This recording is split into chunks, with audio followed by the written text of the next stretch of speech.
Shut up and sit down.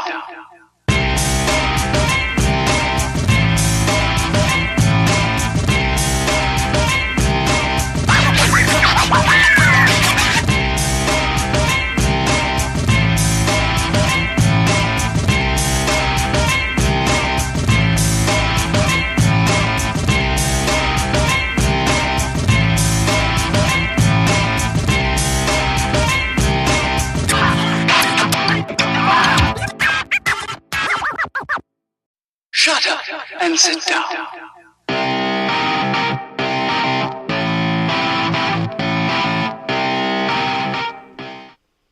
Hi everybody, welcome to another episode of Build, Paint, Play. I'm Dave.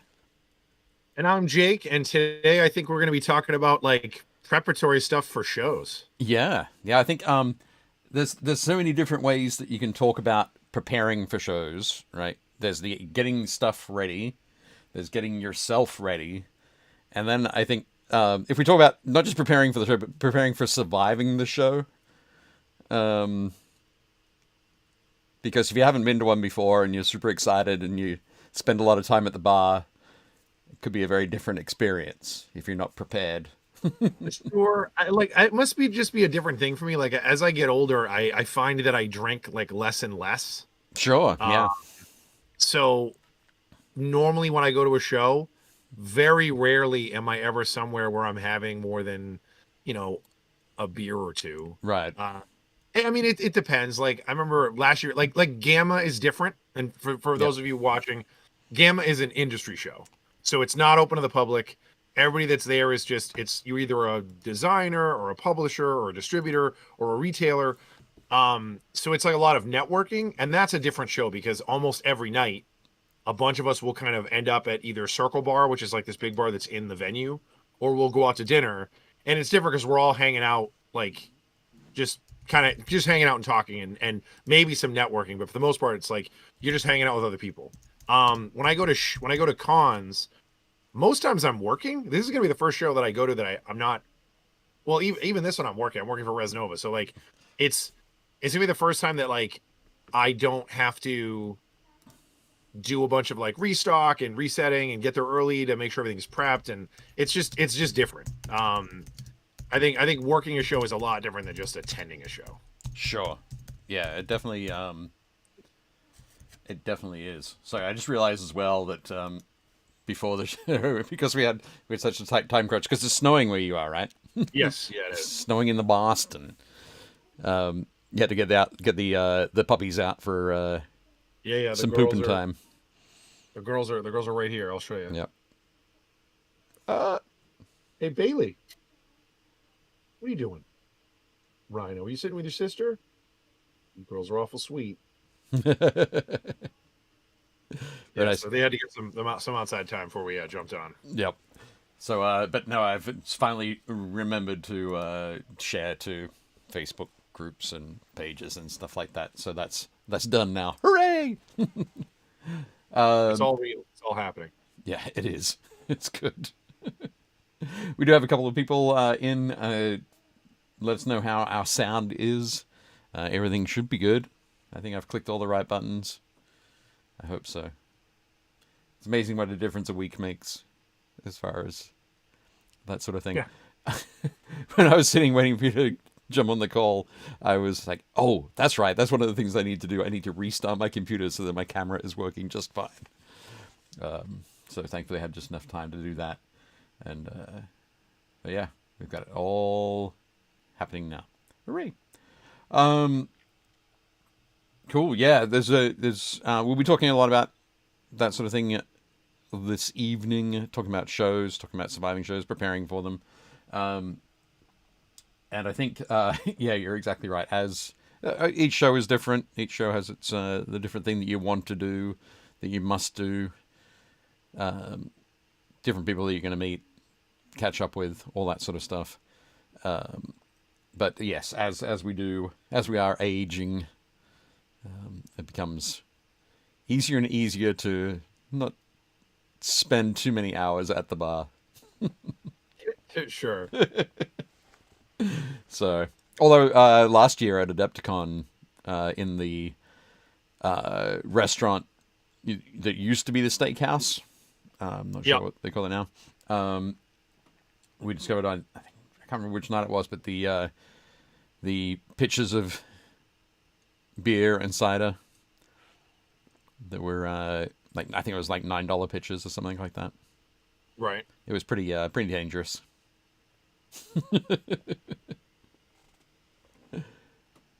But yeah. Oh, I mean, I could see that. I could definitely see that.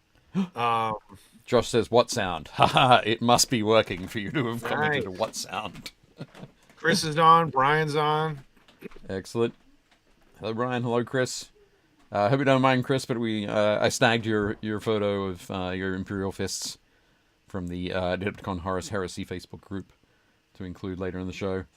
Yeah, Chris has been killing it. He's got stuff all over the place. Like, he's a fantastic painter. So, yep, definitely looking good. Josh says, "One day I was older than I was the day before." These things will happen. That sounds like a quote. Is that a quote? Is that a song quote? He's technically correct, which is the best form of correct. Best form of correct. Exactly. Chris says, "Not at all." Okay, that's fine. Thank you. Appreciate it. And Jeff says, "Evening, everyone. Evening, Jeff. Hope things are going well with you." So yes, I think it's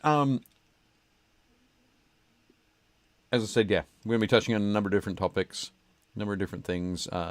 We'll ask folks in the chat. I have a list of comments from the Facebook group as to how certain people prepare for shows. But the first thing that I need to bring up, okay, for anybody who is going to Adepticon in the Fort Wappel area, in the painting area, the hobby seminar area, I've signed up for 3 shifts this year. Normally, previously, helping out in the hobby area has been fairly random. But this year they put together shifts. So there are 3 times that I've signed up for. So I'm guessing it's Thursday, Friday, and Saturday. It's like 5.5 hour shifts, something like that. Right. And one of the things that'll be in the Fort Wappel area, Tim Toolin, the guy who does all the branding, the logos, all the look behind Adepticon, has put together 3 different posters, essentially, that are going to be printed in vinyl by Mats by Mars, I think. This is one of them, but the idea is that they'll be available for us to write some positive messages of support for Jim and Cathy. That's awesome. Wappel, so that's a great logo. It is a cool one, isn't it? Yep. Tim always does a good job. I was just talking to him yesterday. Yeah. Yep. No, he does awesome stuff. But yeah, that's Jim's Chicago hat on the skull up there, and Cathy's red glasses there. And her monster. Yeah, the ugly monster peeking through the cog. But no, definitely cool. So those will be up in the what do you call it? In the Fort Wappel area. So hobby-wise, what have you been up to hobby-wise? So at this point, everything is built. Okay. Everything is primed except for one Sakaran. I'm so mad. So Friday here was like almost 50. Right, yeah. So I was like, all right, I'm gonna prime everything. So like I showed you guys, I did the bottoms black. Yep. And then I flipped them over, and then I primed them bolt gun metal at like a 60-degree kind of angle. Yep. And then I put the turrets on, then I give them a stripe up the middle. Yep. Or if it's a dreadnought, kind of a stripe from like 1 o'clock. Yep. With plate mail steel. So everything is 3-coat primed except for one Sakaran. Because it's my own fault. Like last week I brought it downstairs to show you it was the last one I had. Yeah, oh geez, and you didn't take it back upstairs? Yeah, and I left it down here on my desk. So then I went to work and primed everything, and I was like, 1, 2, 3. Wait, 1, 2, 3. I'm like, I'm missing a tank. And I was like, where? And I was like, I came home and I was like ripping the house apart. I was like, I know I have it. And then I was like, I came in here. I was like, oh, I left it downstairs. Yeah. So but they're all built. Cool. And everything but one is 3-coat primed. I've put my Null Oil undercoat on everything but the Predators, and Okay. I've started doing my finishing touches on the first 3. Yeah, I've decided that I'm never doing yellow like this again. Right. I thought it'd be easier. I ended up every single bit of yellow is taken at least 2 to 3 coats, or sorry, 3 to 4 coats of Averland Sunset, Right. and it looks super patchy. I don't like it. You need to bring that Avalon Sunset along to the show so I can see it and, Okay, I will. and troubleshoot it. So I think what I'm going to do in the future is paint the yellow areas Wraithbone, Okay.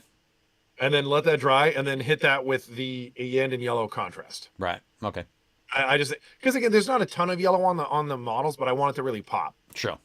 Yeah. And the Avalon is a little too kind of flat for me. So, Okay. But it's fine. It is what it is. So I have about a quarter of the army is, I would say, like 65, 70% done. Right. And then the rest, like I said, is all base coated and has their initial washes. Right. But the process is pretty easy. So it's basically build and prime them, no oil wash, dry brush the model with Necron compound. Right.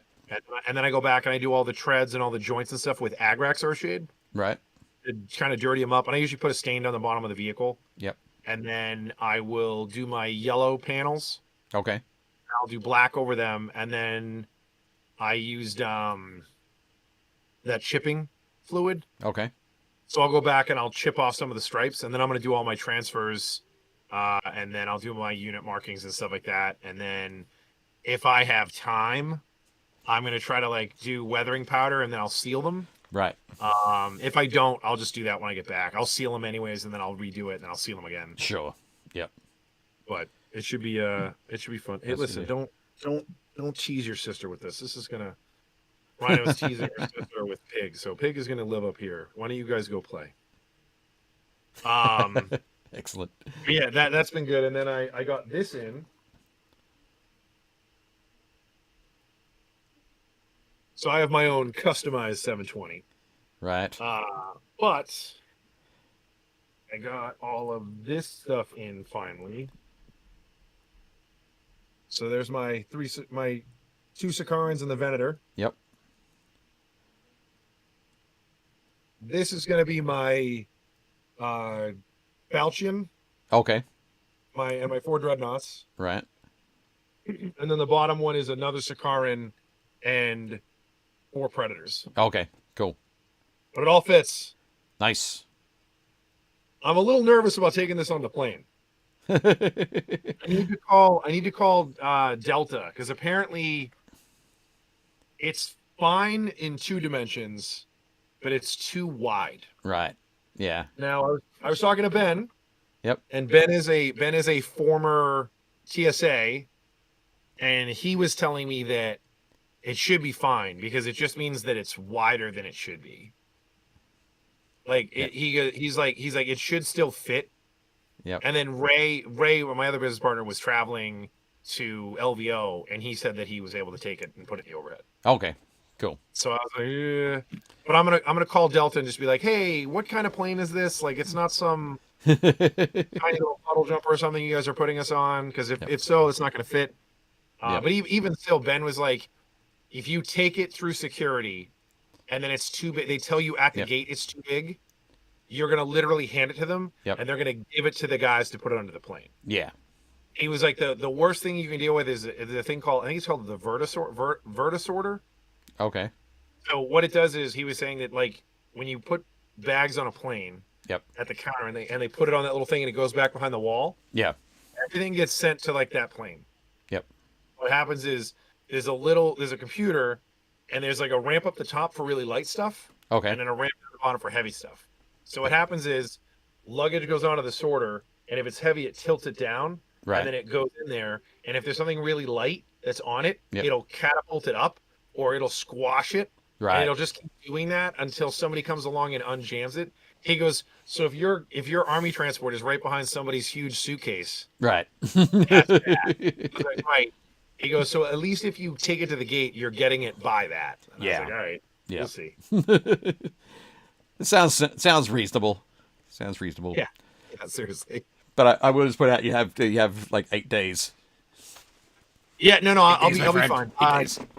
Tomorrow's my work from home day. Okay. And it's supposed to be snowy, and I'm gonna be stuck here for most of the day. Yep. So I should get like a good 8 hours of work towards them. So, worst case scenario, they'll all be tabletop quality. I will have at least three, probably 3 or 4 colors on all of them, plus washes, plus trim. Right. Cool. I'm saving the transfers for last because I bought the Forge World Iron Warriors Heresy sheet. Yep. And I just don't want that to get. I don't want to rush that and wreck it. Yeah. No, So, that's fair. that's last. Yep. Jim has just asked what happens when they unload it. So when they unload it, it's all they do is they take it off the plane and they put it on those tram carts, and then they drive it to the carousel thing, and they just put it all in the carousel, and then it comes up that train. But it's that automated sorter that's the problem. That's right. What for bags checked at the gate. Huh? For bags checked at the gate. I always found that for bags checked at the gate, they come off first because they were the last ones on, but they get put in the jet bridge. Like, so sometimes that's true. Okay. But a lot of times they'll just take them off and put it with everything else and just put them on the carousel. Oh, okay. Right. Yeah. I mean, again, it's random. Like, it really depends on the carrier and like the crew and like the airport situation, and how much it's snowing in Chicago. But again, like the big thing is getting it by that stupid sorter. Like, that's the problem. Right. So fingers crossed, Jim. It's going to be fine. We'll see what they say tomorrow when I call them. If they're like, yeah, it's fine, just take it on the plane. Awesome. Yep. I'm going to check my suitcase, and that's coming with me. Nice. No, that should be good. How about you? What did you get done for hobby stuff? For hobby wise, I finished painting the the Auric Brutes that I was painting. So I'm painting these up for my friend Brian, who's going to be using them at Adepticon. Okay. So yeah, I've painted all of his Gloomspike Gits and his Iron Jaws and that kind of thing. I think I showed the. Just reaching back. Remember, you're in the small picture now. I am the small picture. Let me just transition. There we go. The Gore Grunters. So I painted these last year for him, I think. They look great. So they're really huge. So it's always interesting painting a whole bunch of models with a particular color scheme and then coming back like 12 months later. Meaning, like, how did I do that? And trying to match the scheme. But I think these guys worked out pretty well. Yeah, I think you matched it. It looks pretty good. Yep. So, yeah, that's been my not only my hobby, because it was it's not obviously not for me, but it's still painting and that kind of stuff. So I was getting all of that done for Brian, so he's ready to play some games. I think he's playing in the team tournament and the championship for Age of Sigmar. Right on. At the show. He usually does pretty well. So if you have any downtime, I'll have to let you paint the remember I have the one Leviathan that's stepping on a dreadnought arm? Oh, okay. Right there. I have to have you paint that so it looks like one of your word bearers. No. Sorry, it'll have to be you'd have to do as an Imperial Fist. No, it's word bearers. They're the worst. They are. Literally. Literally no one likes the word bearers on either side. It's true. Even people who play word bearers don't like them. Yeah. Even the word bearers don't like the word bearers. Like, yeah. Who's the guy like Argyle? Like, Argyle can't stand the word bearers. Yeah. But he's like the best of the word bearers. He is. Yep. Here he is. I haven't painted him up yet. I can't believe it. He's super rad. He's such a great model. Paint him. But yes, I've been doing that, and then just been super hardcore doing doing layout and photo manipulation and text and writing for the tremendous tome of Epic Dungeons. So we're getting really close, really close. So I'm hoping in the next week or two to be able to send off the files to the printers and get that part of it out of my hair. And then we've got other stuff like the monster booklet that we need to take photos for. Jeff's been writing up stats for monsters. We're getting that printed in the US, I think. We've got the color chart, the dungeon color chart that we've got to do. And what else have we got? A few other things. We've got some PDFs we've got to write and lay out, but fortunately we can do those in May. But yeah, it's all good, all going well. That's good. We've got so that's what I've been. That's the other stuff I've been working on. It's been kind of crazy. So what do you do to like get ready for a show? Like what's your list of stuff? So I think I might be a little bit different to a lot of other folks because I haven't played in a tournament at a convention for a long time. I used to go to shows. I used to play each year in the team tournament at Adepticon, or I think I played in the championships, like 2010 or 2011 in the 40K championships might have been the last time I played in a tournament at a convention. Mainly because I found it sort of they take up a lot of time. Yeah. And then there's not a lot of time to do sort of other stuff, and before you know it, you've sort of lost the day. So because conventions now are mostly catching up with folks, catching up with people, checking out what's going on, doing a sort of good sort of wander around the hall, the halls. Generally, I don't have to worry about preparing an army, getting anything ready, which is why I can sit back and make fun of you for same. Like, for not completing your army yet. I think this is the first time that I've gone to a show with like the intent of playing. Right. Yep.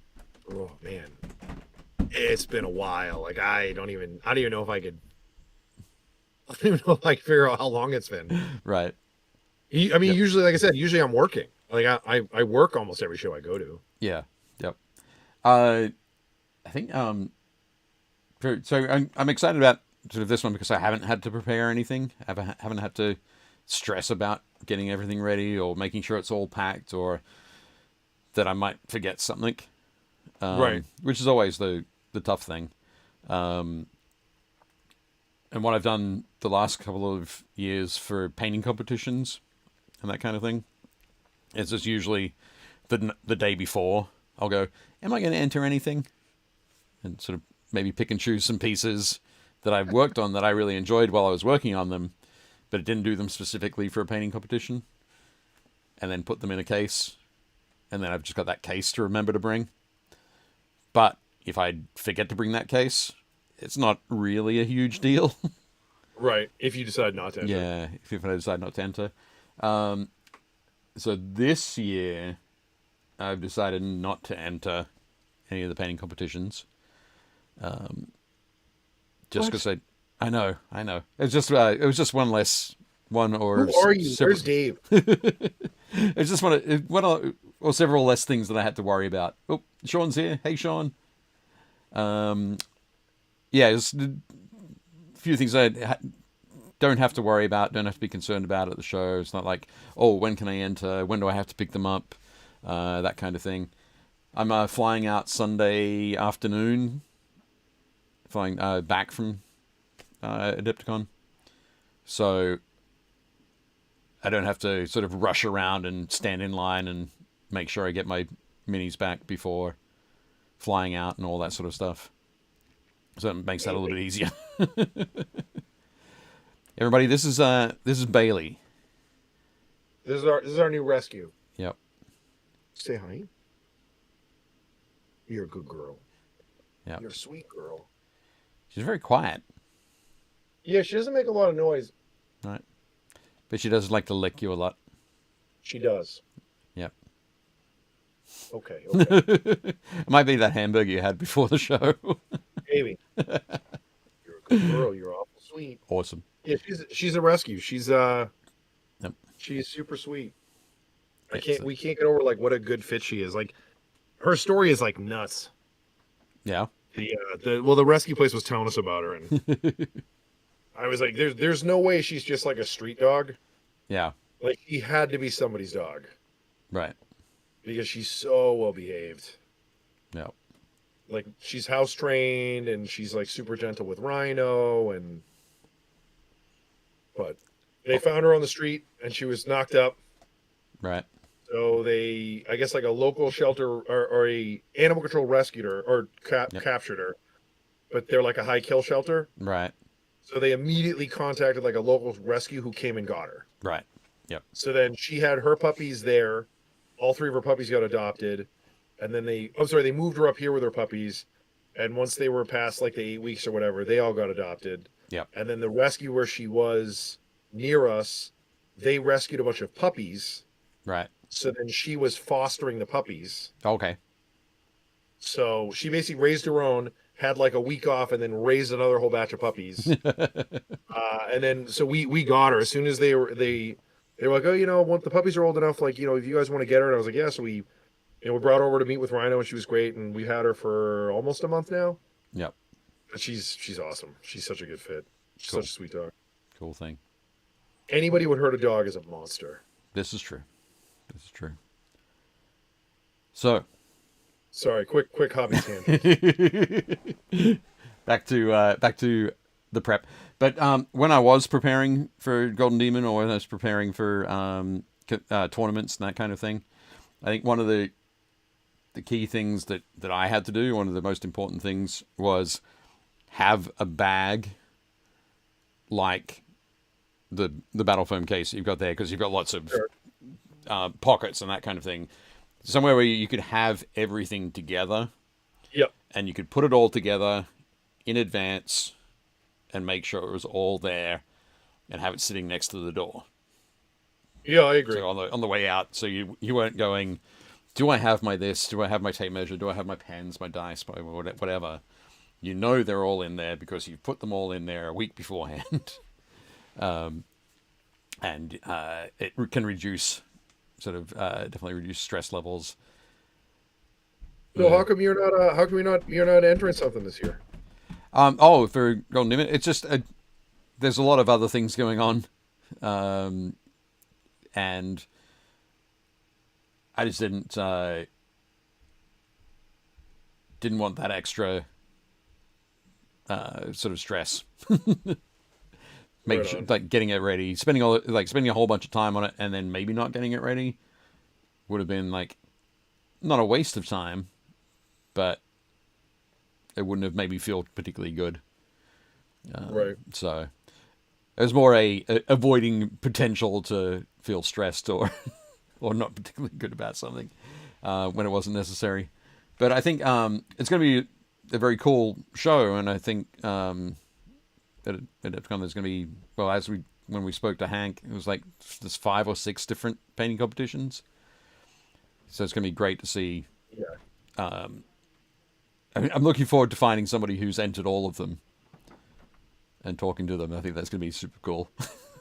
I think for next year, I think I'm going to enter something. Yeah, cool. In Golden Demon or the yeah, Worthy? I'm going to do. I think I'm going to do a squad. Okay. The squad of tanks or? No, I'm going to do a squad of Blade Guard vets. Okay, cool. I converted a squad of Blade Guard vets, so I'll do the captain, the lieutenant, and then the 3 Blade Guards. Right. So I'll do the 5 of them. Is it like how do they figure out squads? Is it just like whatever's legal? No, they've taken that away. It's like 3 models, 3+ models. 3+, Yep. okay. So yeah, if you want to have 6, if you want to have 6 dudes, you can have 6 dudes. If you want 10, you can have 10. Okay. If you want to have like I think Matt Avis from the Golden Demon Compendium last year at Adepticon, he entered like it was a little plinth of Blood Angels. Yep. And it was like 6 different Blood Angels from different Oh, yeah, I squads. love that one. Yeah, Yes, I love that. That was his squad that entry. So it doesn't even have. They don't even have to be from the same squad. Right. So Because the Blood Angel player in me was like, "Yay!" and the rules guy was like, "Well, hang on, you can't have that squad. Those guys can't be in the same unit." yeah. No, I think it's definitely super cool that that they've lifted that restriction. Right on. Because you can get all sorts of cool and crazy combinations now. But Sean says I normally do some gaming, so I inspect and touch up models. It was an epic tournament, so I painted up some stands. Right on. Excellent. Yeah, But I know that the plan for Epic, I know that moving forward they're going to keep introducing steps of it, and then it's going to come out. So like right now you've got Aeronautica Imperialis, Yep. which is epic scale, and then they introduced Adeptus Titanicus, which is epic scale. Yeah. And then the rumor is the next one they're going to release is a supposedly a box set called Talarn, Oh, okay. and it's going to be all tanks. Right. And it is literally the Horus Heresy's seminal battle that turns Talarn from a garden world into a desert. Right. But again, it's epic scale, so it'll be the same scale as everything else. And then I think what they'll do is then they'll release some kind of like full epic game that lets you use it all together. Right. That could be interesting. Yeah. Yeah. I mean, I used to love Epic. I thought it was super fun. It was like back in the day, it was the only way to really run Titans. You couldn't. Yeah. Oh no, for couldn't sure, definitely not. Yeah, you bought Titanicus, and then they put out Epic, and you're like, oh, this works together. Yep. So smash. But no, so that's cool. Yeah, that's a good point, Sean. Playing some games beforehand, preparing yourself mentally for your for any tournaments that you're playing. Clothing wise, what do you do clothing wise? So, well, a big one that I do every year, like, and it's usually come.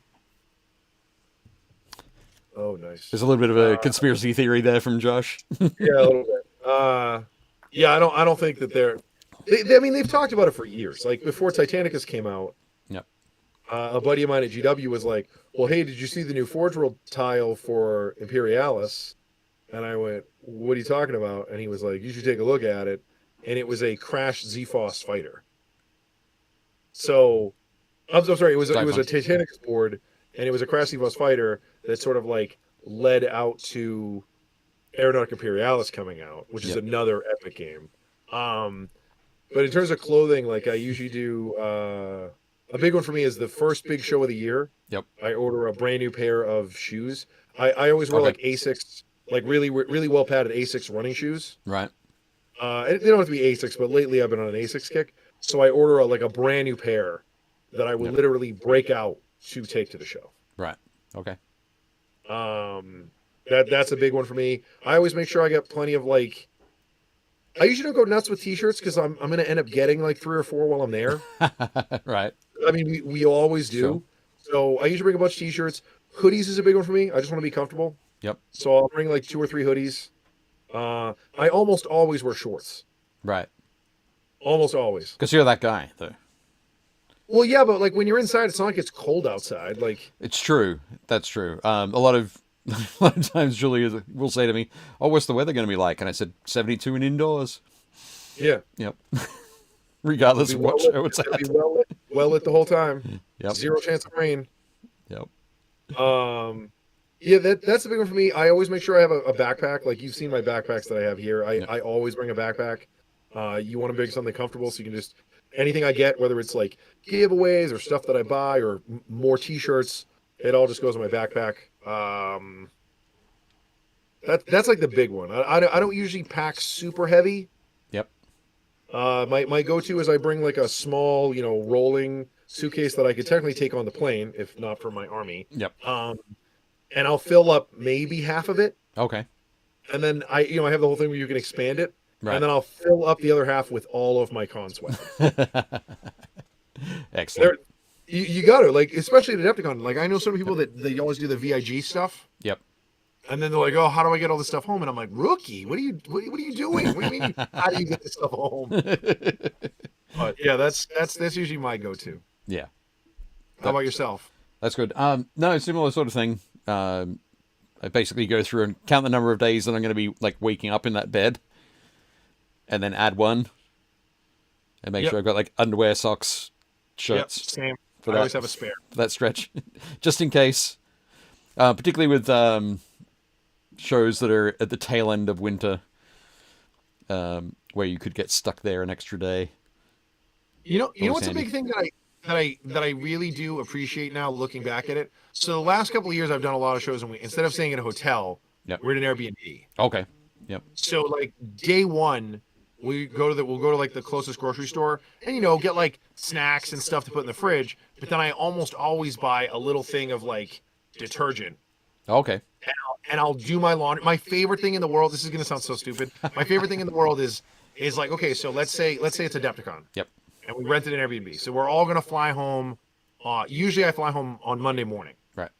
So Sunday night when we get home from the con, Yep. all my clothes are going in the laundry, and I will literally just take home clean clothes. It's my favorite thing in the world. They just unpack back into your drawers. The best. It is. I'm like, cool. Pack this up to bring with me. Back on the shelf, it's clean. Like it is. It's like I was never Like- away. It's awesome. It is the best. That's funny. So you did also mention there, food and snacks. Yep. Yeah. So is I'm that always, yeah, I'm always hungry. right, Like I swear to God, I have a tapeworm. His name is Steve. right, But yeah, like I always have like snacks with me. The nice thing too about like Adepticon and stuff is there's so many little places to get snacks and stuff. Like we break Yep. for lunch, they have all the little stands and stuff, and you can go upstairs to the little cafe and buy stuff. But yeah, I always try to bring a couple of things that I can just eat like whenever. right.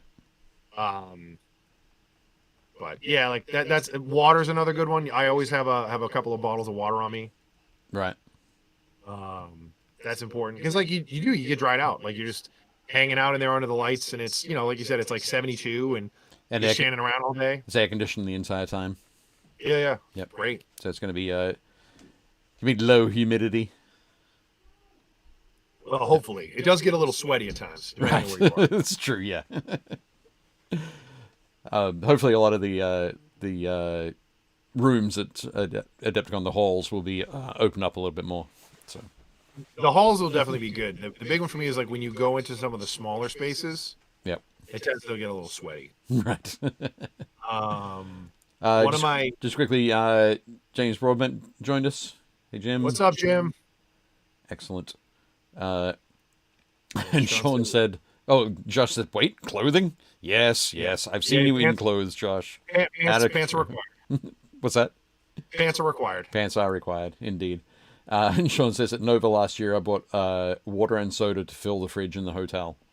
Yep, it's a sound move. Like you just go to I'll just hit like the closest grocery store or even like a CVS, Right. and I'll buy like like a 6-pack of Coke or something, or I'll buy one of the the sleeves, Yep. and I'll get like if they don't have like the case of like 12 of these or whatever, I'll literally buy like 2 or 3 of the big bottles, Right. Okay. And then and refill. I'll just keep refilling this and bring the little one with me. Right. I think last year I bought a case of water, a case of these. Yeah. So like 24 of them, and I was just giving them out to people. Right. Like all my friends, hey Brian, hey Dave, like give them to you guys because it's like I'm never gonna drink 24 bottles of water in 6 days. Like that's too much. He never gave me a single bottle. I didn't give you a bottle, but at Gen Con, I was giving them out. At Gen Con, it was like whoever I'm talking to, hey, here, have a bottle of water. Excellent. Well, now I know I don't have to buy water. I just have to find you. Yeah, again, as long as Brian takes this near a CVS or something, Cool. I'll bring it up to the room. Excellent. No, that should be good. No, that's a good point. And then food wise, what do you plan for food wise generally with conventions? So I don't think the prices at like a show like Adepticon, I don't think the prices are that bad. Yep. So like in the morning, I'll usually hit the little store Yep. that's like next to the restaurant, and I'll get like a yogurt or something. Right. It's like, oh, $3. Okay, cool. Here, and I'll buy a coffee for a couple bucks, and then I'll go do the the hall or whatever, And then for lunch, I usually grab something from one of the little vendors down the hall. Yep. Like it's like the hot dog guy and the guy doing chicken fingers and whatever. And I'll do something like that. And then usually for dinner, we usually go out somewhere. Okay.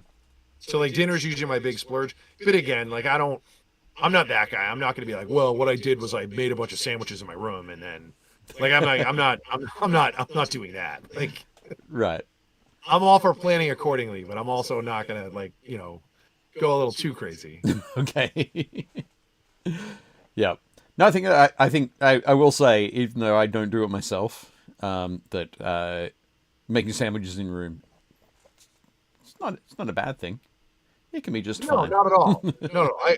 But again, like my big thing is like, typically I'm either A, not going to have a sandwich in my backpack all day, Sure. which is a bad idea. And then B, I'm also not going to leave the venue to go back to, I mean, if you're staying in the hall, Yeah. awesome. Yeah. Like 100% I would do that. But if you're not, like I'm staying at the one that's across the street, Okay. or like across the parking lot. It's like an 8-minute walk.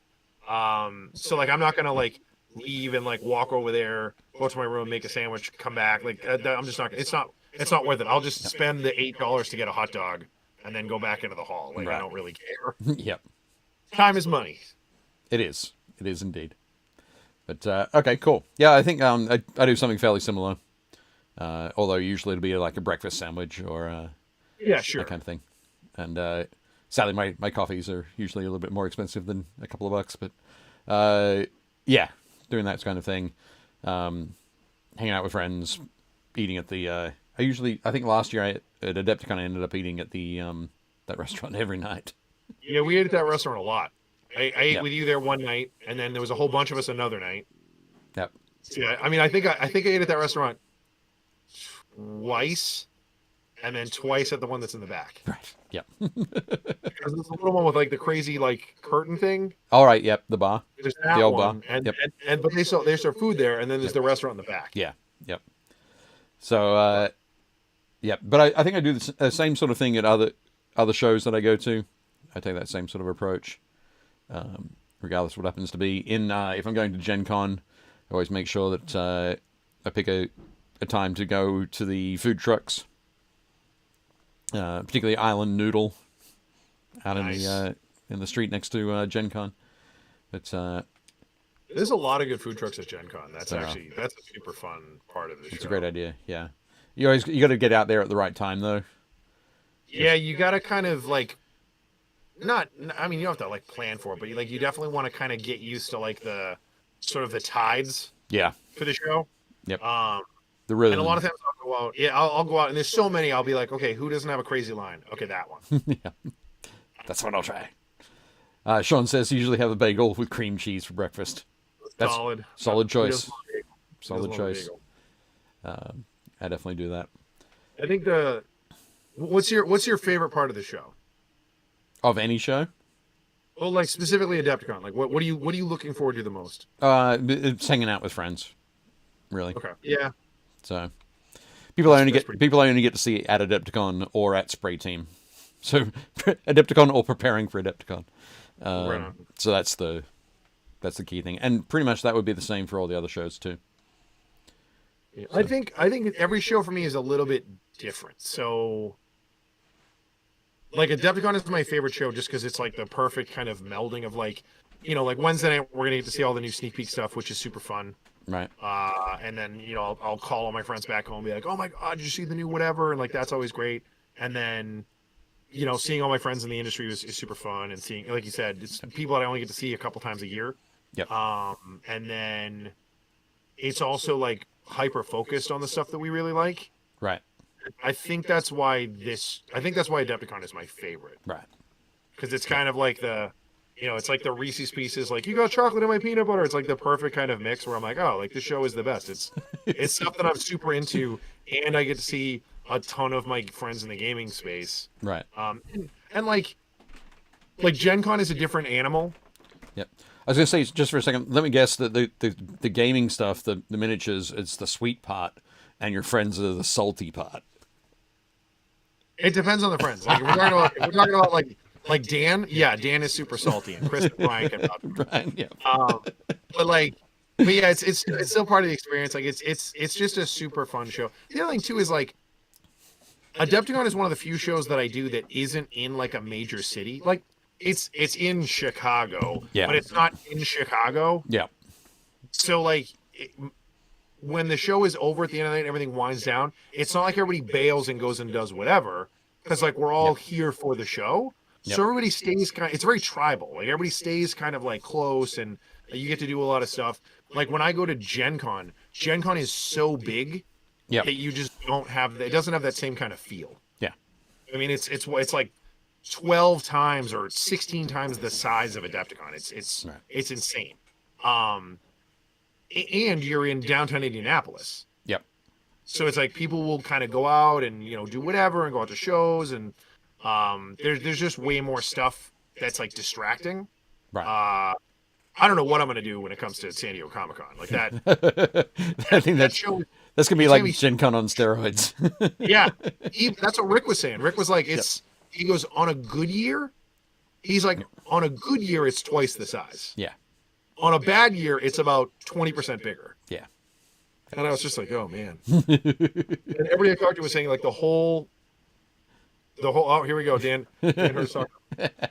So, excellent. So he was saying that, oh, yeah, no, go for it. He was saying that, like, all of San Diego gets turned into, like, con adjacent. Right. Yep. So, like, all of the restaurants and the bars will have, like, comic or movie themed things going on. Yep. And like the whole town gets into it. Yeah. So I'm like, I was just like, that's just overwhelming. Like, there's just so much stuff to do. It will be insane. Yeah. Just quickly, hi Dan. What's going on, Dan? Nice to see you. Dave Hummel's arrived. Greetings, programs. Nice. Sean says, beer garden at Gen Con.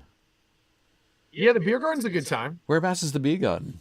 Is it is it on the same strip in the middle with the food trucks? Yeah. Is that the one you're talking about, Sean, where they have the special con beer? Or is there another beer garden? No, I think it's basically like it's smaller, but it's part of that same area. Okay. And I know last year they had a couple of different like breweries or whatever that were kind of like had stuff set up. So it was pretty cool. Yeah. Cool. Okay. Yep. Sean says that. Excellent. There's a bar that's a few blocks away that has a sort of exterior seating. I think it's like an Irish bar.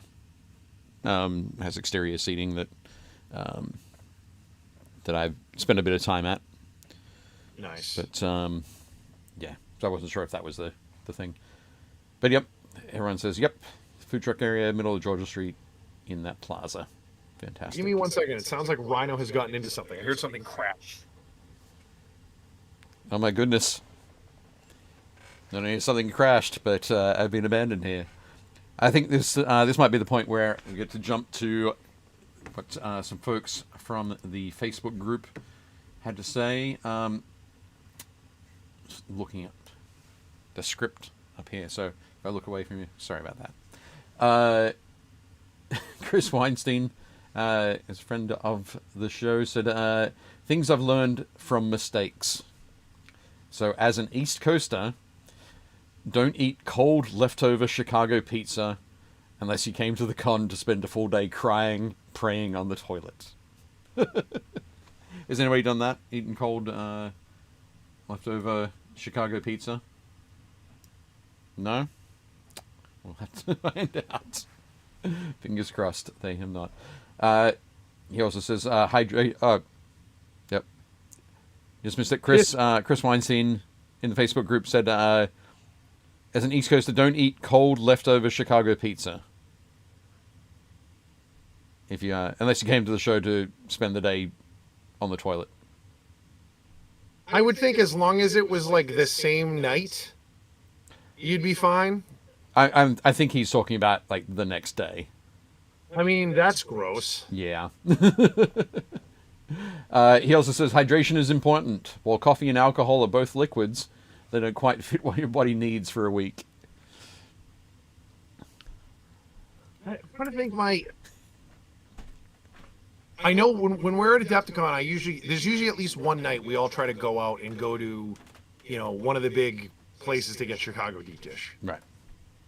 Which I get, right? Yeah. I mean, as an East Coaster, unless you live in that area, none of us are getting like a good Chicago deep dish.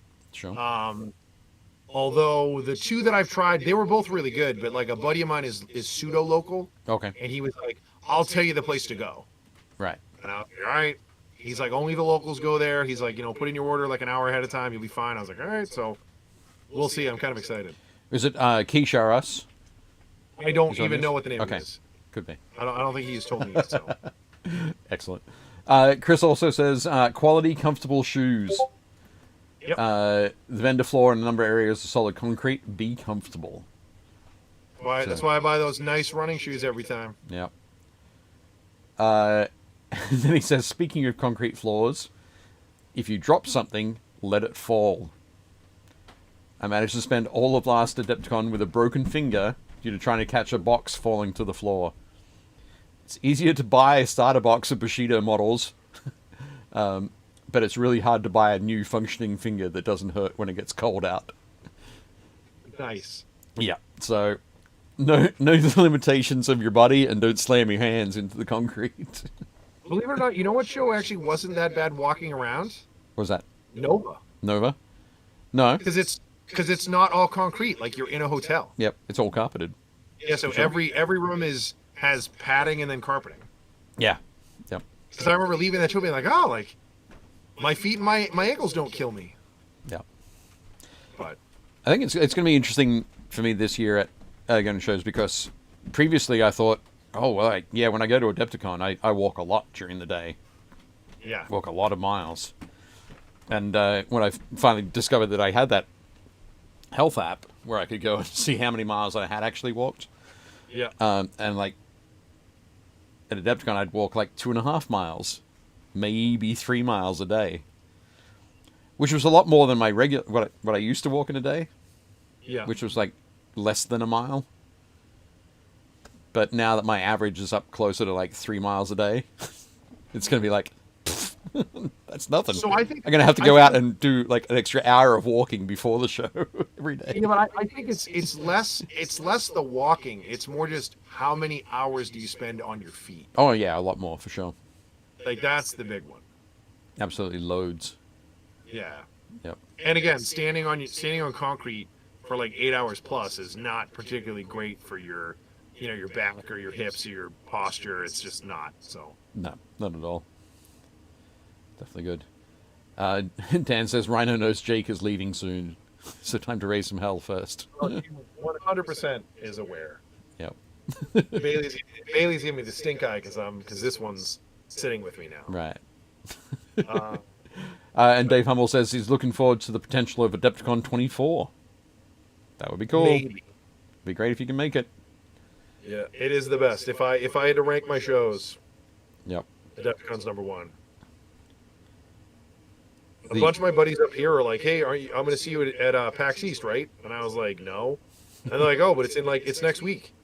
Yep. And I was like, "Yeah, I know." And they're like, "You always go?" And I was like, "Yeah, I usually do." I'm like, "But this year they decided to make it the same weekend as Adepticon, and Sorry. you lose."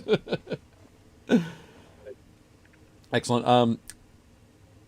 Jason Dyer said Advil, Tylenol, and Gatorade. If you know, you know.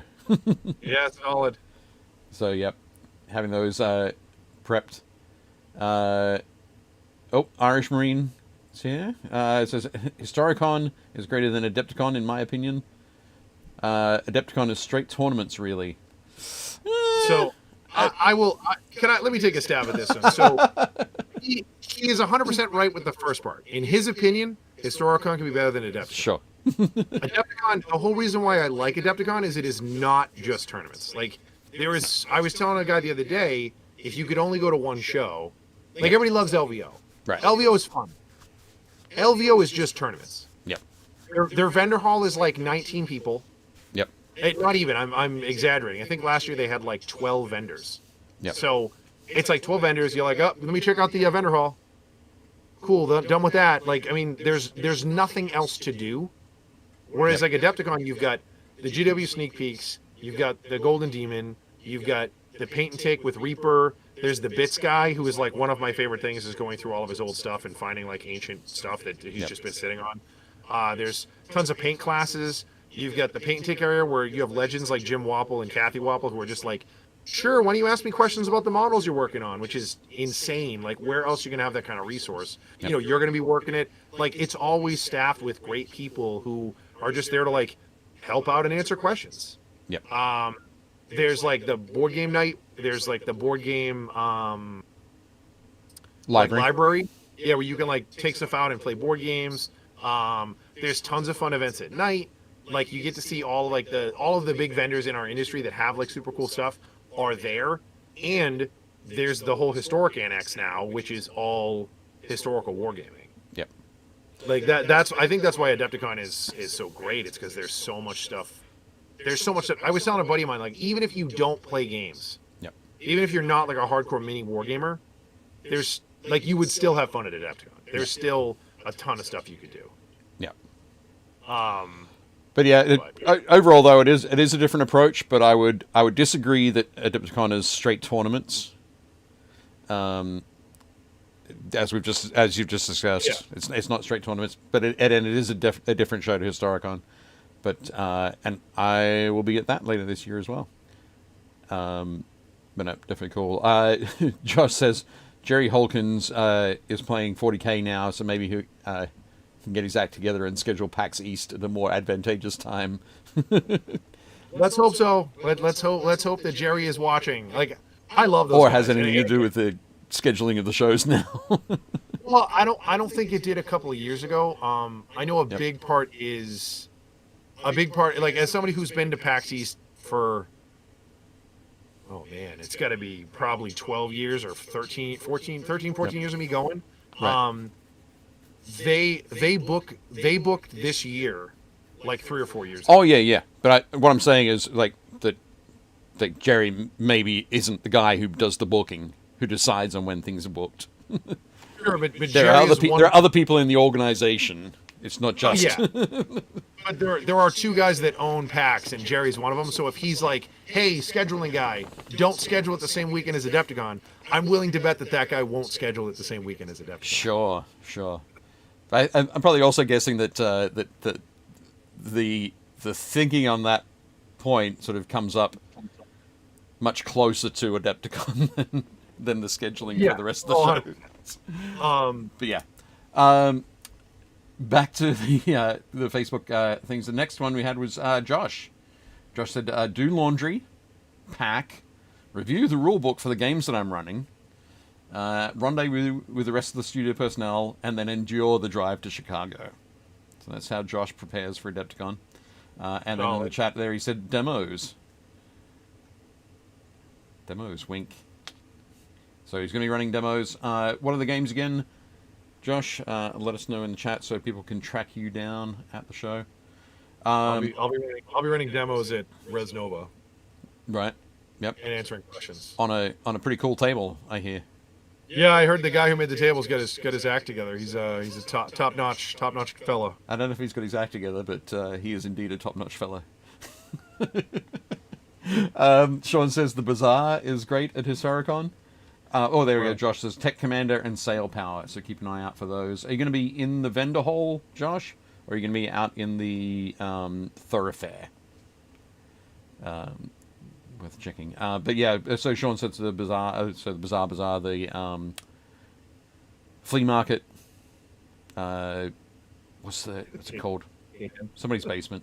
But it's definitely cool to check out different things, see what you can find there. There's all sorts of stuff. Bits trading is also back at Adepticon this year. Not just the Bits guy with the huge. Yeah, that's the guy from Toledo. Yeah, Toledo Game Room. Yep. Yeah. But then upstairs they also do the yard sale too. Yeah. Or the flea market. The Bits trading. Yep. Yeah, that's. But you have to book a table for that. You can't just sort of randomly show up. So definitely check out the Adepticon site for more information on that. But yes, Ted says, that reminds me, I should probably be reading the Aeronautica Imperialis since I'm playing it next Friday and have never played before. Oh my god. That's a solid idea. I think it's a good move. It's good. I think my friend Mark Rayleigh is involved in the Aeronautica Imperialis game running sort of thing. I've seen some of the cool bits and pieces that he's preparing for those games, so it should be good. Oh, Bombshell Minis. Patrick's here. How's it doing, mate? How going, mate? I'd like to see you guys at ReaperCon sometime. Terrific painting competition. Indeed. We just need ReaperCon to go back through its original time frame. So if anybody's got any pull at Reaper, let's get that to happen. Because otherwise, I'm I'm the head judge at the painting competition at Nova, which is the same weekend. But it is super cool that they're, and it's also the same weekend as Dragon Con.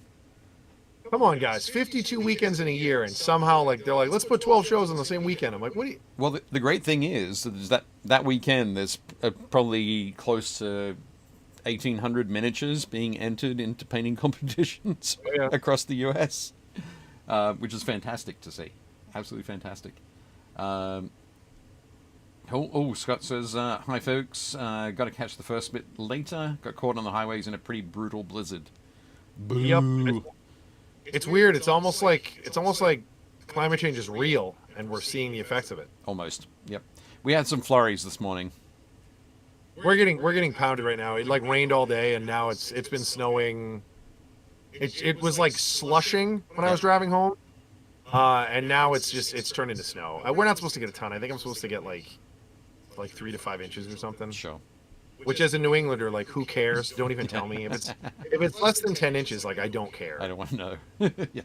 Well, it's not even I probably won't even shovel if it's less than 8 inches. Oh, of course not. No. Just put my truck in 4-wheel drive, and I'm gonna go to work. Yep. Awesome. Have I missed it? Just as I will unfortunately be at another con running a paint and take, where other GMs will be picking up the slack. Oh, okay, so you won't be at Adepticon. Is that what you're saying, Josh? Boo. Boo. Hope you'll enjoy the other con, though. Definitely good. Dan says I might just have to go into this and let Booze take the stick. Yeah, Emperor take the wheel, and just I like your approach, Dan. Yep, well done. Fantastic. Patrick says, yeah, Labor Day weekend is pretty popular. It's the best weekend for the venue there. Yeah, I can understand. I get it. It's all good. But no, fantastic. Great to see you on the show. Thanks for joining us. Excellent. Joe Ziprick is from New York City. He said he's currently in the mad dash to paint the last 3 to 5 minis while putting magnets in the bases of anything that doesn't have them. So, I guess that's another thing. When you have traveled with minis before, do you have them in foam? Do you just always carry them in that 720 with specific foam trays? Or mine? Yeah, you. So I have 3 different cases. I have a 720. I have the one that's the 432. It's half the size. Right. But I have one of the modified ones. Yeah, and I'm trying to make you look good, man. I mean, if you want to keep stepping on landmines, you help yourself. So, so I have it's the old Outlaw case they don't make anymore. It was basically it's a slightly bigger 432. Yep. That has a whole pocket on the side for books and stuff. Right. And then I have one of the small ones. Yeah. And then I have a couple of their storage boxes. So I'll swap out my trays depending on what I'm bringing. Right. But it's all. But basically, it's all in foam. Yeah, I think magnet cases are great if you are local. Okay. I would not, and this is a professional opinion, I would not take a magnet rack anywhere that requires travel. Okay. If you're taking yourself, awesome. But if you are putting it on a bus or shipping it somewhere or putting it on a plane, magnet racks are not designed for that kind of punishment. Right. And I'll give you an example. So like a shock fall or something. Yeah, our buddy Ray just got back from LVO, a couple months ago, and he shipped his army out there, and then from there he went on vacation and shipped it home from the venue. UPS, and he paid a bunch of money for insurance and stuff. But it's a magnet tray. So what happened was something must have broken loose. Yep. And then it bounced around inside the magnet racks and broke a bunch of his models. He's playing all what army is it? It's the Age of Sigmar Tzeentch dudes. Okay. Or the Slaneshi dudes. So they all have like top knots and like spiky armor and like they're really they look like Dark Eldar. They're very like The Hedon Knights of Slanesh, yeah. So something broke off. We don't know what, and Yep. sort of catapulted or sort of ping ponged around inside the case and like broke off all the top knots, broke a bunch of heads off, broke a bunch of swords, broke a bunch of spikes. But all the guys with whips, those are all gone. Yeah. So like this beautiful army that he converted, Yep. showed up and it was like, oh, here's my army. It was like just dumping out cereal. Right. And he was irate. Yeah. So he took photos of it, and UPS was like, yeah, they'll find, he insured it for like $800 or something. Right. But I was still like, right, but like, your army is destroyed. Like, the magnet racks are fine. If I'm taking it from my house into my car to the store, and then I'm opening up the racks and taking out my models, awesome. Yep. That is all it is for. Right. I would never ship an army or take an army in a magnet rack. Right. Yeah, I would never ship an army in a magnet rack either. That'd be terrible. I was just gonna reach over and grab the magnet rack. My friend Brian, who has the things on it. Nice. I'm not sure. Yeah, go ahead. Go ahead, Dave. Turn it upside down. See what happens. I don't know if I want to. It seems Yeah. it seems dangerous. Mainly because I haven't done it before, and they're not my models. And if they need to be repaired, I have to repair them. I don't have time to do that. Yep. So, but I can get up to that point. But the big thing is, anytime you get a shock from underneath, Yep. and something goes. Although these ones are particularly strong, so. Oh, that one's maybe not so much. It looks like he's doubled them up. Like flip them over. What's on the bottom? Yeah, there's two. Yeah. See, like you like he's been smart about it. You want him at the weakest point. The big one with me though is like, so 3 of the models that I'm bringing, or 4 of the models I'm bringing are resin. Wow, look at Dave living on the edge here. So 4 of the models I'm bringing are resin. Okay. And if it was plastic, I'd be like, whatever, I'm not worried about it. Yeah. But resin, like, one quick like shake or snap, like you said, one quick shock, and it'll pop an arm off or break an arm. Even though it's super glued, it's just gonna pop it off. So Yeah, no, that's true. oh, I thought you'd appreciate this. I found this. So Adam Pratt got me this a while ago. Recognize this? Oh yeah, that's the assault bag. Yeah, which they don't make anymore. Oh yeah, they haven't made that for ages. It is awesome. Like the Velcro on it is super heavy duty, and it's got this whole friggin' thing. So you pull out this panel, Right. and you can fit like all your paint and your tools and everything. Like there's all these like little pouches and stuff, and then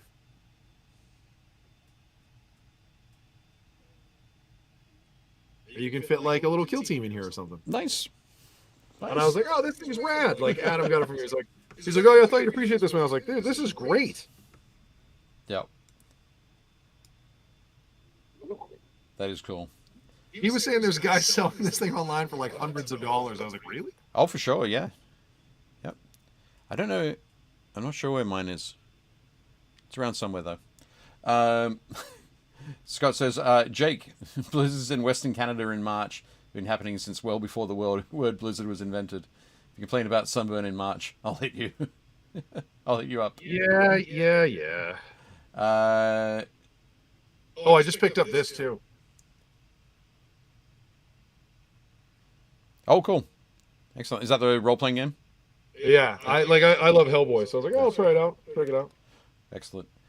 Dave Hummel says, all my gaming stuff has been sitting in the back of my truck for the last 2 months.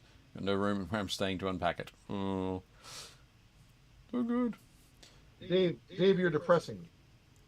And Chris Koenig says, I have one of those. Fantastic. You Assault bag? both have to take them to Adepticon and have dueling assault bags. It's pretty rad. Yep. I wish the saltier was in red. That would be cool. Yeah. It'd be way more rad, but yeah. And then finally, Nesta Medina said, 2 months ago, I grabbed my Infinity Army I decided I was going to paint. And then 2 weeks ago, I decided to paint another army entirely. solid. So, He got his dice and measuring widgets ready, T-shirts ready, new business cards ready. He thinks he's good. Thinks he's prepared. I gotta order our stickers. I'm gonna do that. You haven't probably ordered the tomorrow. stickers yet? Yep, but they said it's 2 business days. I'm gonna do it tomorrow. I'm gonna do it tomorrow. Fine. Tomorrow's my day off. Tomorrow's my office day. I'm gonna do it tomorrow. Dude, I did the file for you last week. I can. Oh, well, I'll tell you what. After the show, I'll do it tonight while I'm on the phone. While I'm on the phone with you. Yes. Thank you. Because if I do it tonight, we'll probably get it Thursday. Okay. Do you want me to send them to you or send them to me? Do you? Okay. I've got postcards like for the Tremendous Tome pre-order store and also the Art of volumes 7 to 9. So Hey Dave, congrats! He said they closed on the new house on the 31st. oh, fantastic, awesome! That is awesome. That is really good. Having just gone through that process, like that day cannot come soon enough. Yep, that's great. Another big one I always do is I always make sure I pack my headphones Okay. because I always listen to music like in the car, like in the plane, Yep. and then I bring my little. I have a little. They're called pod. They're called Walkmans. No. That's I don't. I wish. Is it a Discman? No, it's a sound pod. Oh, okay, radio.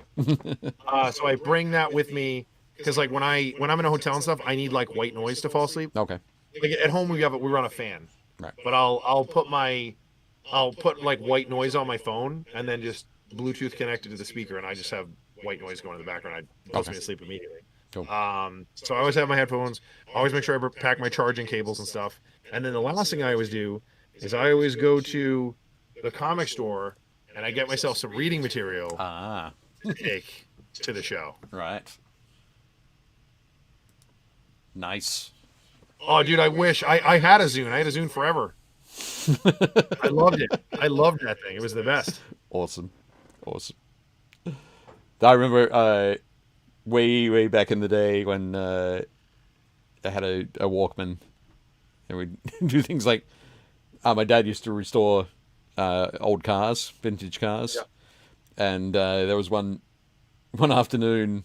It was a Friday afternoon. He picked myself and my sister up from school. My mum was in the car, and they were like, my dad was like, "Oh yeah, I'm buying this like an engine for a 32 Buick, but it's down in Victoria, so we're driving down to pick it up."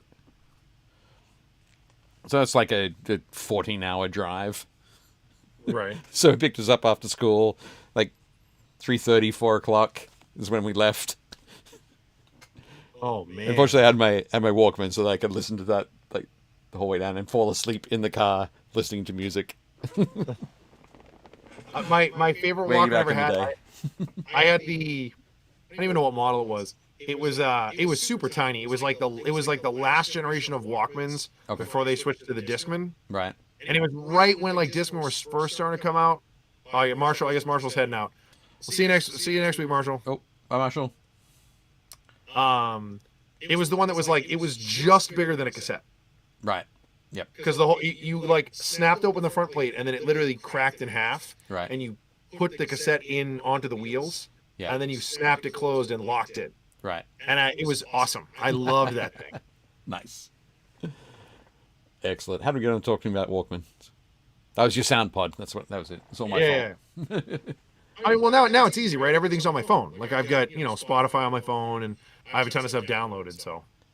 Yep. Because it's old cars, Dave. You know all your dad did was tinker on the last of the V8 Interceptors. Good on him. It was serving well in the darkness to come.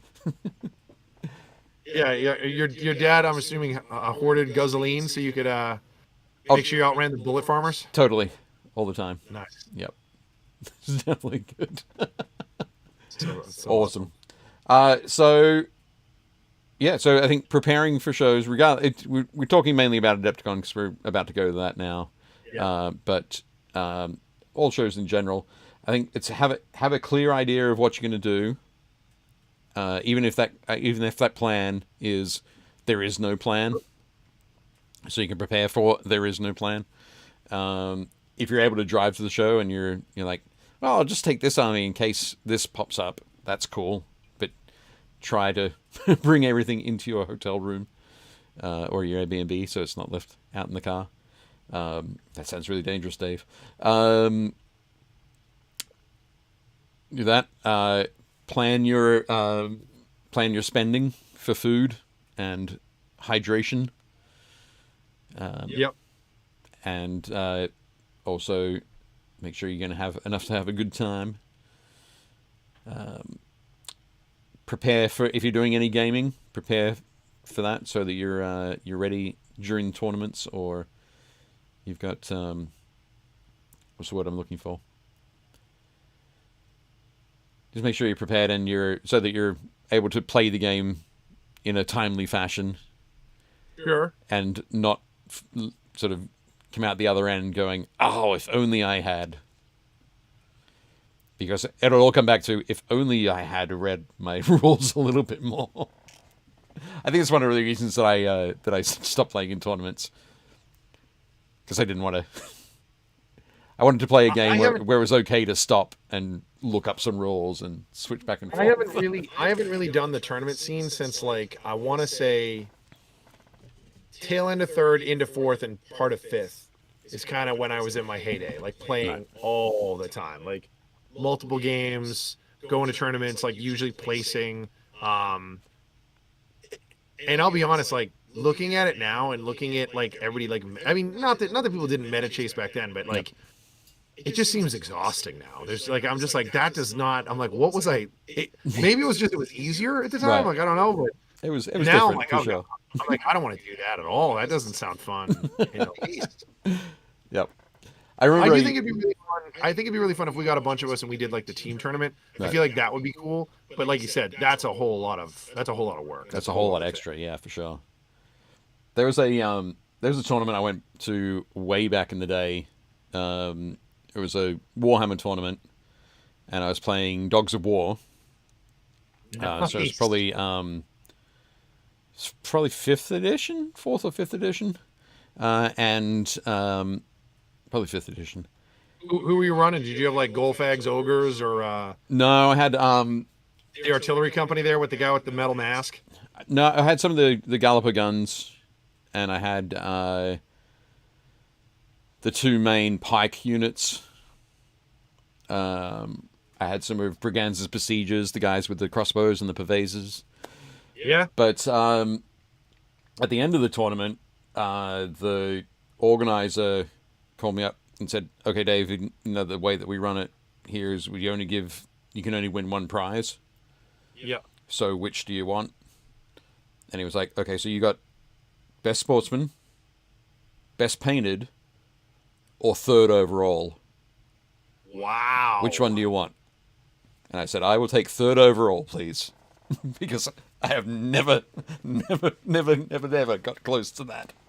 So that's pretty good. it was nice. So somebody else got the best painted, and somebody else got the best sportsman. What tournament was this? Huh? What tournament was? Oh, it was in Australia. It was like 99 or something like that. Dude, that's amazing. Yeah. Well done. That was like the only time that there's a bit of place on one of my trophies. I think my personal favorite award that I won at a tournament was, I don't know if you remember this. I don't think you played, but I know you were there. There was like a staff and HQ tournament that happened at HQ in the battle bunker. Right. And there was like 40 of us playing. It was basically all the store managers, all the area managers, all the district managers, and then a bunch of HQ folks. Okay. And we were all playing, and it was really like, so we were, and it was fantasy, which is not, Yep. Warhammer Fantasy was not my game. Okay. But I brought down like a pretty fun, wonky chaos list. So I ran like, God, what did I have? I cobbled together out of stuff we had in the case at the store. So it was like a unit of Chaos Knights with the mark of Nurgle. Right. A unit of Chaos Knights with the mark of Khorne. And then 3 units of Chaos Warriors. One had the mark of Tzeentch. One had the mark of Nurgle, and one had the mark of, I think, Khorne again. And then I had a unit of the dudes with the axes. Marauders. Radio. Marauder Horsemen. And then I took a Hell Cannon. Right. So what I would do is I'd put the Hell Cannon on one side, I put the Marauder Horsemen near them, and then I had everything else on the left side with the Knights in the middle. Yep. And I would just launch the Knights up the board and have the Warriors start moving, Yep. and then I'd have the Marauders run, and on turn 1, I rolled the Zap Chomp where the Hell Cannon eats its crew. Oh, okay. So then you can't control it, and it just moves towards whatever's nearest. Yep. So it started chasing the Marauder Horseman, and I just ran into his biggest unit, and it just followed them into it. Like, it was really, really fun. Yep. In the second game, I rolled the result where it does a wound to everything that has the wizard keyword. Right. The Hell Cannon like short circuits. So I killed. He had 2 scroll carriers, killed them. Right. I did a wound to like a minor wizard he had, and then I did a wound to every other wizard. Like it was such a fun game. But like I had a blast playing. I think I finished. And again, this is all like veteran people who know what they're doing. I think I finished like 8th overall. Yep. But I won best sportsman. Nice. And in that crew, Yep. like that meant a lot. That like everybody was like that he was the most fun opponent. Right. So like that's always been my favorite award. I kind of wish that I kind of wish that planners would go back to doing the whole, like when we do tournaments at our store, we do best general, which is whoever has the best record. Yep. And then we usually do best painted. Yep. And then we do smoking boots, Okay. which is like whoever basically just showed up and got their face kicked in. Yep. It's like a, hey man, thanks for showing up. Yep. But like they don't do best sportsman anymore. It's just a lot of people get aggravated because like you can like cheat the system. Right. But we figured out a way to fix that, which is you get a number for each round. Yep. So if it's 3 rounds, you have a gold, a silver, and a bronze. You have to give those out to every player. So Yep. you can only give it out once, but everybody's going to get one. Sure. Yep. So we did it that way, and that I think helps. But I think sportsmanship is a huge thing. I think that it just makes the game so much more fun. Well, that kind of becomes like favorite opponent kind of thing. Yeah. Yeah, for sure. Yep. So just quickly, Scott said, Dave, did you run the 2 giants? If you did, I think you're a real sack of bad stuff. No, I did not run the 2 giants. I never actually owned those guys. They were great. But yeah. Dave almost says, sounds like preparing for a gaming con. It's like going to Disneyland or Disney World with the prep and the setup. Pretty much. Yeah. From what I can tell. I would say it's adjacent. Yep. Cool. Well, I think what we should do now, because it's 8:23, we'll jump into having a quick spin through some of the photos from the group. So, just quickly, this is photos from Chris Weinstein as well. He is preparing for Judgment, the game Judgment, which is run by... so the company is owned by Andrew Galea, who I used to run grand tournaments for in Australia, which is pretty cool. Way back in the day. Used to play High Elves, I think. But basically, so Judgment's a MOBA style game. That's, you have teams that you then play teams of like 4 or 5 minis. I think the scale of the models is like 54 mil. So this is a like a dwarf slayer kind of character. But very cool that you're working on him, Chris. Chris is Chris is going to be working at the Muse on Minis booth.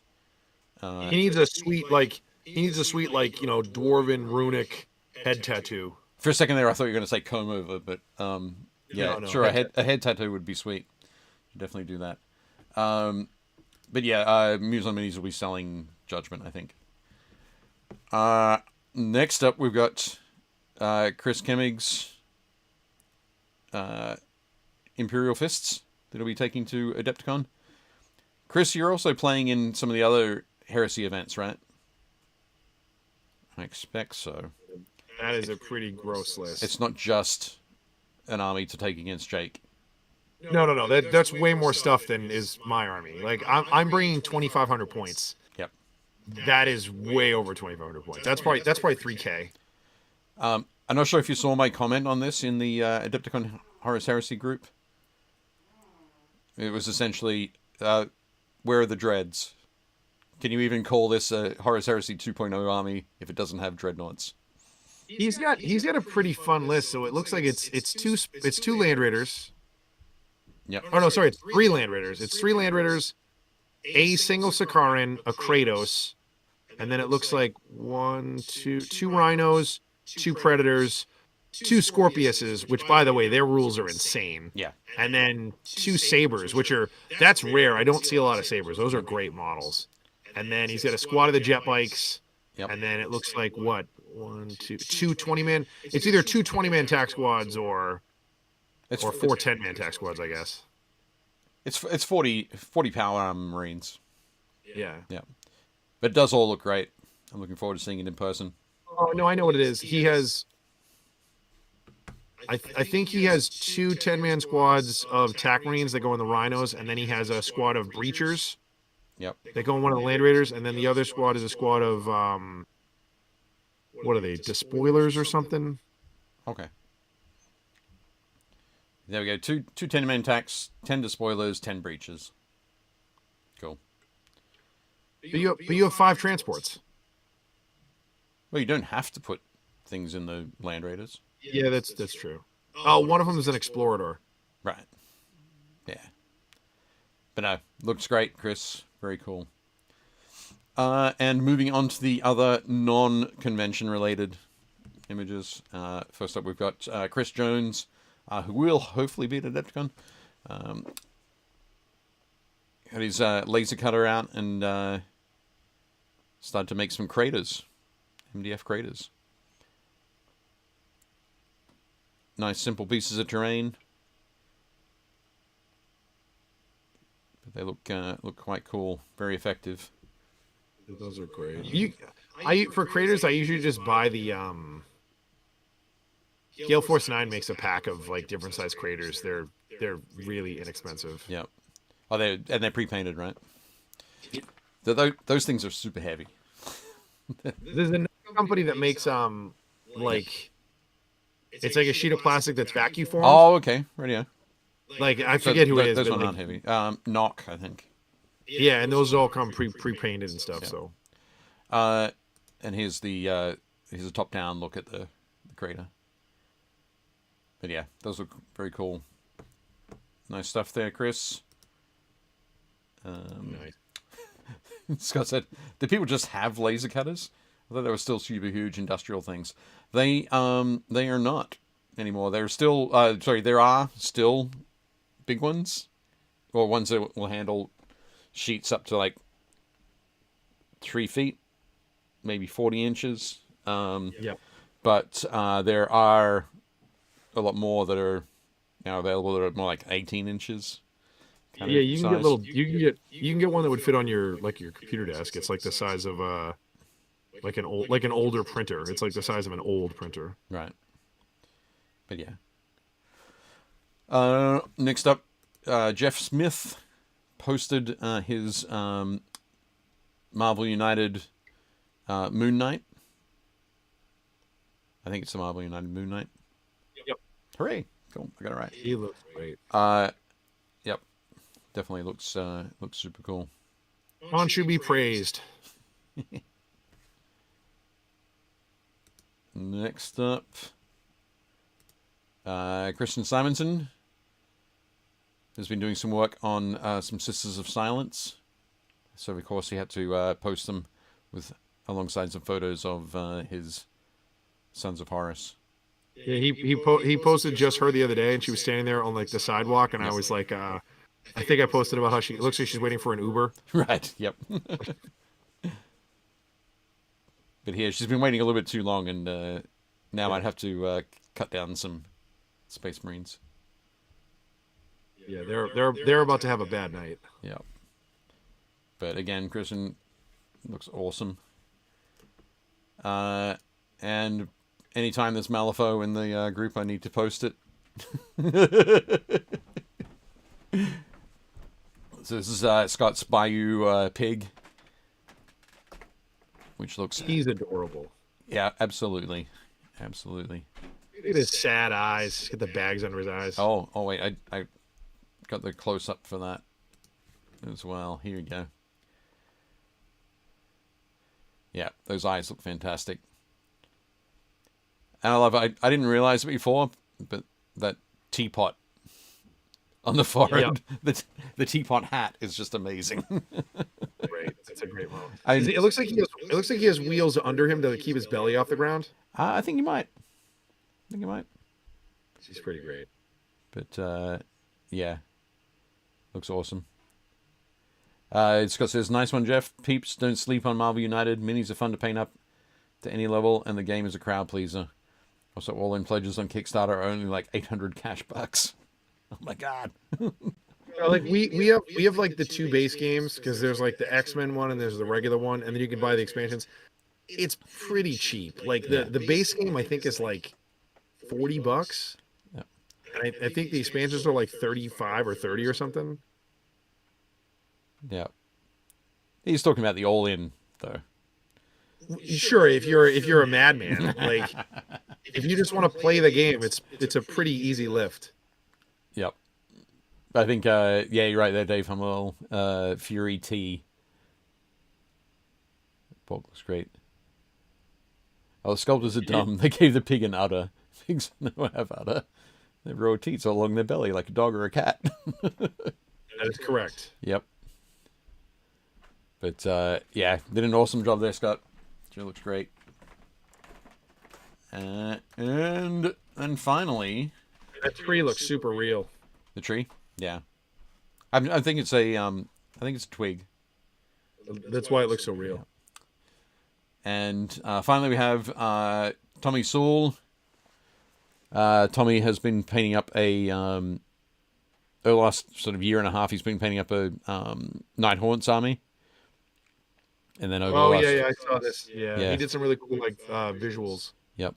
Over the last 2 or 3 months, he's been working really hard on a gaming table, which is very much more Warhammer kind of looking. So he's got the old watchtowers and the fortified man. It's more time. Not quite, but it is looking awesome. Definitely head to his Instagram, the miniature painting tutor. Check that out. But yeah, the terrain he's doing for it's looking absolutely awesome. That model, the model in the front, that's the Knight of Souls. He is like one of the coolest models in that range. Yeah. There's also a mounted version of him, which is hilarious because he doesn't have legs. Right. So he's just like this ghost floating on top of a ghost horse. Sure. Yeah. We heard you like ghosts, so we gave you a awesome. ghosting on your ghost. Oh, it's so good. It's such a great mini. Yep. But no, it looks fantastic. Tommy's also getting receiving a lot of praise for the for Volume 5 of the Art of by Tommy, the Art of Tommy Sewell, and a lot of people who are responding really well to his painting, like fundamentals of painting course, which is great. There we go. Tree is a stick, primed and washed once. 4 to 5 seconds work.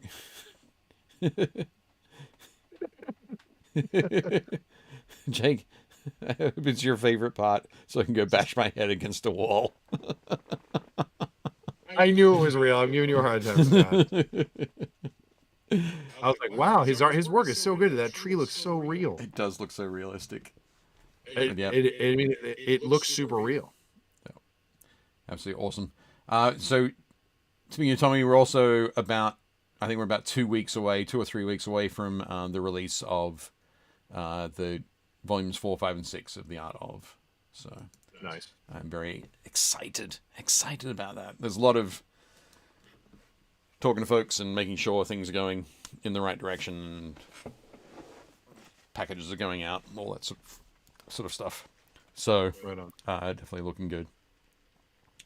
Josh says Tommy does live chats on his Instagram from time to time. Top bloke. Visited for a bit last night. Give him a follow if you haven't. Yes. So yeah, definitely cool. Tommy is also into rock climbing, bouldering, and playing guitar. What was the middle one? Bouldering, sorry.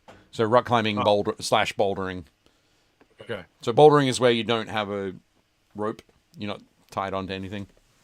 Free climbing, we call it. When you say we, you mean like you and your dogs? I have Or? a couple I have a couple buddies who are like climbers, like that's what they do. Okay. Down here in the Mid-Atlantic, we call it bouldering. Sweet. Yeah. Because the Mid-Atlantic is known for its mountain ranges. Scott says Tommy is the man. I feel like he's about 7'5". How close am I? I think he's more like 6'3", but sure. I have no doubt that he'd be taller than me. I'll have to meet him. I don't. He's probably not taller than me. How tall are you? 6'6". Oh, okay. Maybe not. Yeah, there's only like 2 or 3 guys in the industry that are either my height or close to my height. Like John Kovaleski, I think he's like a half inch taller than me. I think he's 7'3". Anyway, keep going. I think John Kovaleski, I think he's 6'7". Okay. And then there's a guy who works at Chaosium. Okay. I don't know his name. Cthulhu. Cthulhu is his name. No, And you'll he do well works to remember that. He works for Cthulhu, and he's about my height. Okay, cool. And then there's another guy I met a couple years ago who's and Andrew Chesney is close to my height. He's a couple inches shorter than me, but he's another guy. He's like 6'4". Yep. It's always nice to go to those shows. Tall guys unite. There you go. Well, my favorite thing is like, you go to the vendor hall and it's always like, they're like, where do we need to go? And I'm like, we need to go over there. And they're like, how can you tell? I'm like, because I can see the booth. Like, follow me. Awesome stuff. Cool. Anything else? I think that's about it for this evening. We've talked a lot about shows. We're all very excited about Adepticon coming up next week. Dave Holmes says his wife is 6 foot. 6'6". Why don't you bulk up and play defense? But I'm a goalie, son. So we're excited about that. Next week on the show, we've got Adam Abramovich from The Army Painter. So we'll be talking about Speed Paint 2.0. We'll talk about The Army Painter stuff in general, all the cool things that they're doing. Dave says he's 5'8". I'm 5'9 3/4. No, wow. Just kidding. I'm thinking like 5'9". But dude, that's impressive. See, your wife is taller than you by like a solid 4 inches. That's pretty good. Yep. Totally makes sense. Carry on.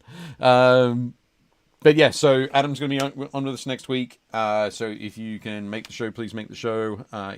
To asking questions. If you have any questions, otherwise, I'll be putting up a post in the next couple of days. Feel free to insert those in there. And I think we'll get drawing some photos of folks using speed paints. Yeah, for sure. So it should be all good. Oh, God. But I think that's it. Well, thanks for joining us, everybody. Feel free to spread this around, get the word out, help Dave and I.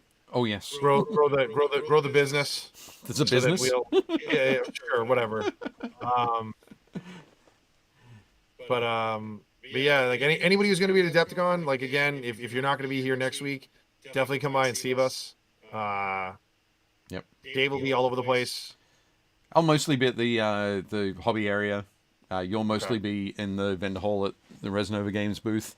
Yeah. We will have stickers with the Build Paint Play logo. Yep. Which is that. Yeah, just right below you. So, yeah, as long as Jake orders them tonight, we'll have stickers. It'll be all good. Yeah, I'll take care of that. As soon as we get off, you and I can stay here and you can watch me do it. Oh. Monument Slow Foods Chasing Craze just arrived in time to see us to leave. He can rewind it. Like we don't need to go in it. We can always be here. Sorry, Jason. We'll come and see you next week at Adepticon and hang out and chat. I'm definitely looking forward to that. Sure. I think you can see the big wonderful jumble of Proacral paints here in front of me. Yeah, we'll have to. Ben was actually asking. We'll have to look into carrying the Proacral range at the show. At the shop. Yeah, definitely good. Cool. Okay, everybody, thank you very much. We will see you next week. And in the meantime, Don't forget to build, paint, play. You have zero rhythm. I'm watching you to see when you say it. I'm waiting for you to come in. It's never going to work. Never. Shut up and sit down.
Shut up and sit down.